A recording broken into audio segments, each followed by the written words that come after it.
피부암이 최근 우리나라에서도 빠른 속도로 늘어나고 있는 것으로 나타났습니다. 피부암이 국내에서도 해마다 10%씩 늘고 있습니다. 사망률과 악성도가 굉장히 높다고 알려진 흑색종이라고 하는 암이에요. 이 흑색종이 무서운 이유가 점인지 흑자인지 암인지 구분이 어려운 경우가 많거든요.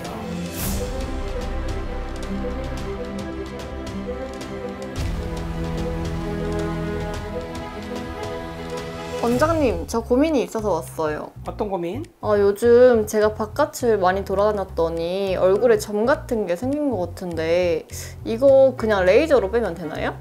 이거는 그냥 레이저로 빼면 되는데 근데 점도 다 똑같은 점이 아니기 때문에 무작정 빼면 위험할 수도 있지. 점이 다 똑같은 점이 아니라고요? 그게 무슨 얘기예요? 실제로 얼마 전에 가볍게 점 빼러 오신 고객님이 있었는데 피부암 증상이 있었거든. 점이 피부암 병변하고 생긴 게 비슷하기 때문에 그냥 냅두면 굉장히 위험할 수도 있었지. 피부암이요? 원장님 얘기 들으니까 너무 무서운데요? 그러면 오늘 피부암에 대해서 한번 알려주실 수 있나요? 오케이, 그러면 오늘은 피부암에 대해서 싹 다 알려줄게. 원장님, 피부암이라는 게 어떤 건가요? 피부암은 쉽게 말씀드리면 점처럼 생긴 암이라고 생각하시면 될 것 같아요. 저희 업계에 햇님은 못 이긴다 라는 문구가 근본 원리처럼 내려오거든요. 피부암의 가장 큰 원인 중 하나는 자외선이잖아요. 자외선에 자주 노출되면 우리 피부의 DNA가 손상되면서 암세포로 변할 가능성이 커지는데, 야외 활동을 많이 하시거나 자외선 차단제를 잘 안 바르시는 분들은 발병될 확률이 더 높기 때문에 자외선 차단제를 열심히 발라야 되지만 그 모든 것을 다 합쳐도 햇님을 이길 수가 없기 때문에 자외선 노출 자체를 줄여주는 게 중요한 거죠. 이제 외출할 때 꼭 발라줘야겠어요. 원장님, 근데 피부암을 구분하는 방법이 어떤 거예요? 먼저 우리나라에서 가장 많은 피부암은 바로 기저세포암인데요. 피부암 전체의 약 70% 이상을 차지할 정도로 상당히 많은 비중을 차지하고 있어요. 이 기저세포암은 다행히도 특별히 항암 치료라던가 방사선 치료가 따로 필요하지 않고 수술로 잘 제거만 하면 완치가 쉬운 암이에요. 그리고 암이 가장 무서운 건 전이가 굉장히 빠르다는 건데 이 기저세포암은 전이 가능성이 거의 없기 때문에 치료만 잘 받으시면 큰 문제는 없으실 거예요.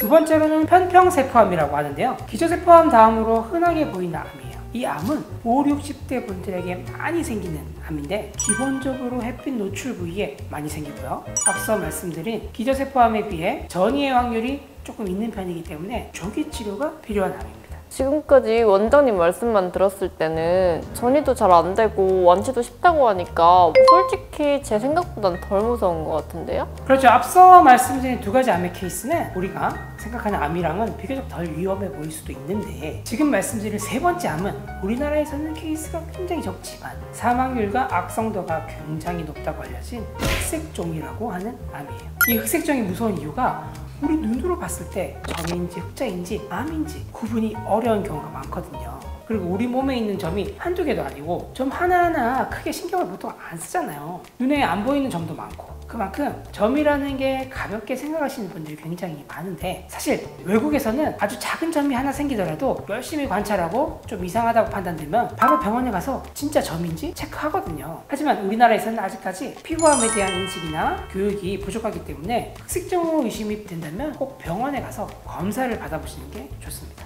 저는 사실 점이 피부암일 수도 있다는 얘기를 처음 들어봤거든요. 근데 흑색종에도 종류가 따로 있나요? 흑색종이 대표적으로 4가지 종류가 있지만 이 중에서도 우리나라 사람처럼 동양인에게 많이 생기는 흑색종은 바로 말단 흑색종이라고 하는데요. 이건 대체로 손톱 주변이나 발톱 주변 같은 말단 부위에 잘 생기는데 외국인들은 이 말단 흑색종의 케이스가 소수지만 우리나라에서는 70% 이상을 차지할 정도로 굉장히 흔해요. 그리고 이 말단 흑색종은 특이한 게 자외선하고는 일절 연관도 없고 바이러스 감염이나 화학물질 같은 게 원인이 될 수 있지만 가장 대표적인 게 유전이 원인으로 제일 크다고 합니다. 그래서 만약 가족 중에 흑색종으로 진단받았던 이력이 있다면 본인도 유전적인 요인이 있을 수 있기 때문에 특별히 더 조심해야 됩니다. 원장님, 그럼 흑색종을 구분하는 방법이 따로 있나요? 병을 진단하는 첫 번째 스텝은 그런 병이 있다는 걸 아는 겁니다. 방금도 피부암이라는 게 있는지조차도 몰랐다고 했잖아요. 그럴 때는 절대 진단 못하죠. 근데 이제 우리 서현쌤도 그리고 우리 구독자분들도 피부암이라는 게 있다는 걸 알았잖아요. 그러면 일단 첫 번째 스텝은 간 거예요.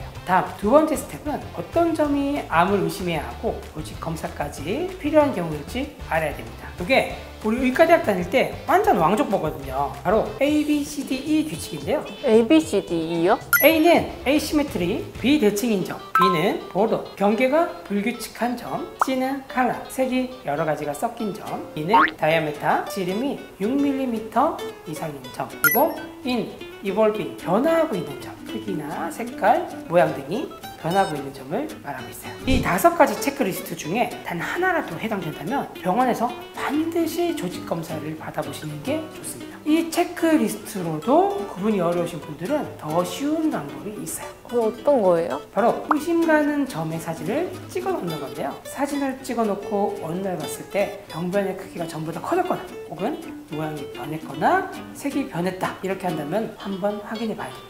근데 이 피부암에 걸렸을 때 통증이라던가 좀 의심되는 증상 같은 게 있나요? 피부암을 오랫동안 방치해서 피부 신경까지 퍼진 상태가 아니라면 일반적으로 피부암은 통증은 느껴지지 않아요. 피부암뿐만 아니라 다른 암들도 비슷한 게 초기 증상이 거의 없다시피 한 게 무서운 건데 이 때문에 평소 피부를 꼼꼼히 살피는 습관을 들이시는 게 가장 좋습니다. 네, 여러분 오늘은 무심코 지나친 점이 피부암일 수도 있다는 내용으로 영상 준비를 해봤는데요. 앞서 말씀드린 A, B, C, D, E 5가지 체크리스트를 보시면서 내 몸에 있는 점들은 진짜 점인지 꼼꼼하게 확인해 보시면 좋겠습니다. 지금까지 닥터백 김연아 원장 윤 실장이었습니다. 감사합니다.